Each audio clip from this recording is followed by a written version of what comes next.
एक super continent या महाखंड हुआ करता था जिसे नाम दिया गया पैंजिया, और इसके चारों ओर सिर्फ एक महासागर था जिसका नाम था पैथालासा।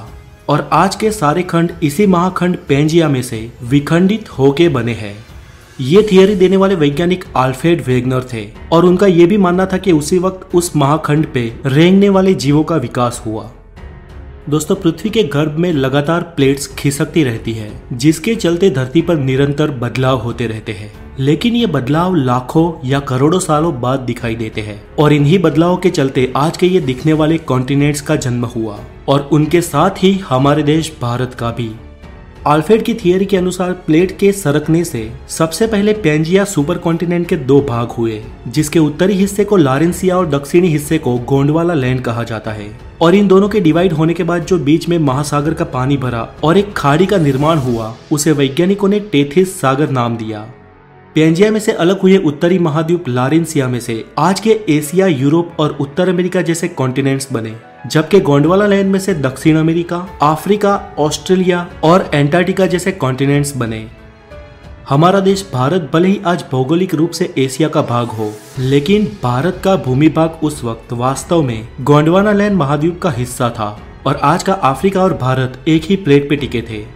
धीरे धीरे अंदरूनी प्लेट्स के सरकने से ये प्लेट्स भी अलग होती गई और भारत की जियोग्राफिकल प्लेट अफ्रीका से अलग होकर धीरे धीरे एशिया की ओर बढ़ने लगी।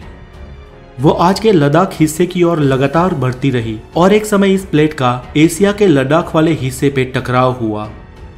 दोस्तों, भूगर्भ में जब दो प्लेट्स का टकराव होता है तो भारी प्लेट नीचे की ओर सरक जाती है और हल्की प्लेट ऊपर उठ जाती है। उस वक्त भी ऐसा ही हुआ और आज के हिमालय का निर्माण हुआ।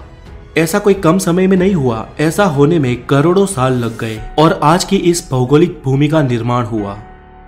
दोस्तों, आज भारत सिर्फ एक ही टेक्टोनिक प्लेट पे टिका है और लगातार ये भारत की भारी प्लेट हिमालय की ओर दब रही है और हिमालय दिन ब दिन ऊपर उठ रहा है। इसके साथ ही हिमालय के सारे पर्वतों की और माउंट एवरेस्ट की हाइट भी साल दर साल बढ़ रही है।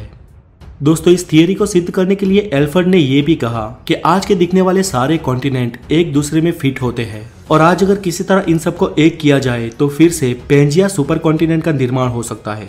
चले, ये तो एक संयोग भी हो सकता है, लेकिन अल्फ्रेड ने अलग अलग विस्तार में जाके उस महाखंडों की जीव सृष्टि का और प्राचीन खड़कों के अवशेषों का अवलोकन किया तो ये मालूम हुआ कि विविध अवशेष अलग अलग खंड में एक समान ही थे। इसके साथ ही अल्फ्रेड ने अपनी इस थियरी को सिद्ध करने के लिए कई सारे उदाहरण दिए। फ्रेंड्स, इस प्लेट्स के टकराव से भूकंप और ज्वालामुखी का खतरा रहता है। वैसे भारत में तो कोई खास सक्रिय ज्वालामुखी नहीं है, लेकिन हमारी इस एक प्लेट के सरकने से कभी कभी भूकंप के झटके महसूस होते हैं।